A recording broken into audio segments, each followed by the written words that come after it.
आज हम बात करेंगे अफेकिया के बारे में। अब अफेकिया क्या होता है, किसके कारण होता है और इसे कैसे ठीक किया जा सकता है, यानी कि इसका ट्रीटमेंट क्या होता है। तो सबसे पहले बात करते हैं अफेकिया होता क्या है। नमस्कार दोस्तों, मैं रविंद्र चौधरी, स्वागत है आपका हमारे यूट्यूब चैनल यूट्यूबर नेत्र में। दोस्तों, जैसा कि हम अपने चैनल पर आँखों से संबंधित वीडियो लाते रहते हैं, चैनल को अभी तक सब्सक्राइब नहीं किए हैं तो प्लीज़ रेड वाला बटन दबाकर सब्सक्राइब कर लीजिए। बगल में बेल आइकन आएगा, उसको भी प्रेस कर लीजिए, क्योंकि आँख से संबंधित वीडियो इस चैनल पर आपको मिलते रहेंगे। तो हम बात कर रहे थे अफेकिया क्या होता है। अफेकिया दोस्तों आँख का वह कंडीशन है जो आँख के अंदर लाइन नेचुरल लेंस होता है वह अब्सेंस होता है, यानी कि लाइन नेचुरल लेंस का ना होना अफेकिया कहलाता है।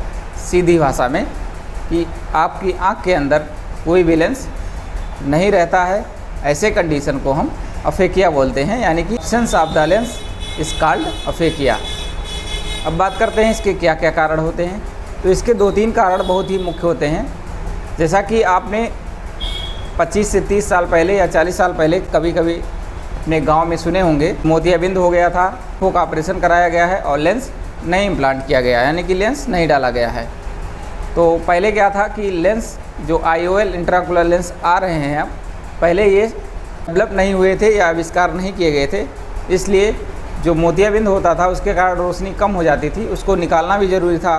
तो उस लेंस को हटा दिया जाता था, इसकी परेशानी को दूर करने के लिए ये सब कार्य किया जाता था। लेकिन अब क्या है, धीरे धीरे टेक्नोलॉजी आगे आई और विज्ञान आँखों के मामले में बहुत ही आगे आ चुका है और बहुत ही हाईटेक मशीनें आ गई हैं अब कि आँख में कोई भी समस्या हो रही है तो उसके लिए सारे उपचार उपलब्ध हो रहे हैं धीरे धीरे करके। तो हम बात कर रहे थे कारणों के बारे में।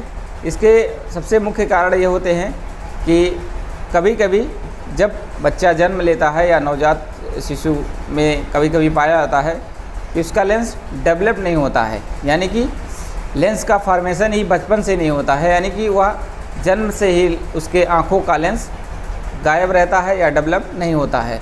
तो ऐसे कंडीशन में भी अफेकिया होता है या अफेकिक पेशेंट माना जाता है। कभी कभी क्या होता है, ये भागदौड़ भरी ज़िंदगी में कुछ लोगों के साथ में एक्सीडेंटल ट्रेजेडी हो जाती है, यानी कि कुछ दुर्घटना हो जाती है। तो ऐसे केस में यदि बहुत ही भीषण दुर्घटना होने पर कभी कभी कुछ केसेस में लेंस टूट के गिर जाता है तो दोबारा उसमें लेंस पड़ने की भी संभावना नहीं रहती है। ऐसे कंडीशन में भी पेशेंट को अफेकिक छोड़ दिया जाता है, यानी कि पेशेंट के आँख के अंदर लेंस नहीं होता है। तीसरा दोस्तों, कुछ केसेस में गांव के एरिया में अभी भी जैसे किसी को दोनों आँख में मोतिया हो गया है और एक आँख की सर्जरी पेशेंट करा चुका है, दूसरी आँख की सर्जरी थोड़ा डिले में होने वाली है, यानी कि दूसरी आँख में मोतिया कम है, तो 2-4 साल बाद या 6 साल का अंतर है।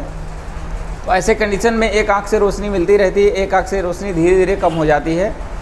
तो लेंस पूरी तरह से मैच्योर होकर के भी कुछ केसेस में या कुछ कंडीशन में भी लेंस मैच्योर होने के बाद में अंदर ही टूटकर गिर जाता है और पेशेंट को पता नहीं चलता है, क्योंकि वह पता है कि हमको किस आँख से दिख रही है किससे नहीं।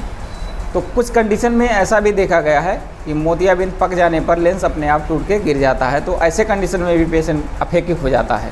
अगला दोस्तों, कभी कभी जैसा कि आपको हमने बताया कि हाँ, कुछ एक्सीडेंट के केस में या सर्जरी करते समय मोतिया पूरी तरह से पक जाने पर जो हमारा कैप्सूल होता है वो पूरी तरह से डैमेज हो जाता है, कुछ भी उसमें ताकत नहीं बचती है। तो ऐसे कंडीशन में भी लेंस इम्प्लांट करना सर्जरी करते समय मुश्किल हो जाता है, या और कुछ कॉम्प्लिकेशन आने पर भी लेंस इम्प्लांट नहीं किया जा सकता है।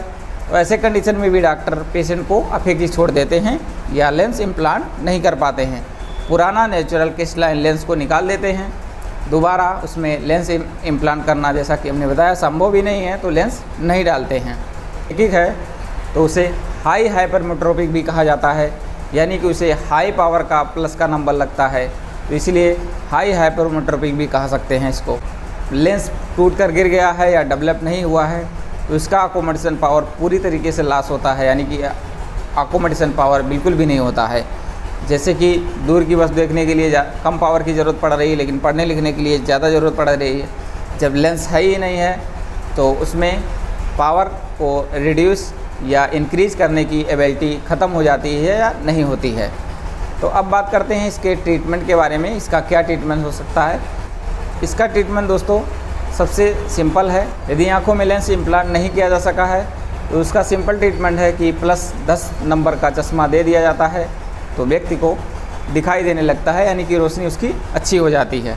+10 नंबर का चश्मा जो है थोड़ा मोटा होता है, लगाने पर थोड़ा भद्दा लगता है। जब दोनों आँख से पेशेंट अफेकिक है तो दोनों आँख का लेंस मोटा होता है, लेकिन इन केस कभी कभी एक आँख में अफेकिक है, एक आँख में स्यूडोफेकिक है, या एक आँख की सर्जरी नहीं हुई है, तो ऐसे में चश्मा भी थोड़ा भद्दा लगता है। सामने से एक मोटा रहता है, एक पतला रहता है, तो पेशेंट को चश्मा वेयर करने में कुछ परेशानी होती है, जैसे एक तरफ लटक जाता है, एक तरफ उठा रहता है, सामने से देखने पर कॉस्मेटिकली भी बुरा लगता है। और दोस्तों, यदि पेशेंट को पढ़ने लिखने से चावल दाल साफ़ करने यानी कि नज़दीक का कार्य करने की ज़रूरत है, तो नज़दीक में +2.5 से लेकर +4 नंबर का एडिशन पावर दे दिया जाता है, ताकि पेशेंट को नज़दीक का भी पढ़ने की ज़रूरत हो तो उसकी कार्य पूरी तरीके से हो सकें। जैसा कि आपको हमने पहले बताया कि इसमें अकोमोडेशन पावर लॉस हो जाता है। दोस्तों, वीडियो पर अंत तक बने रहने के लिए आपका बहुत बहुत धन्यवाद।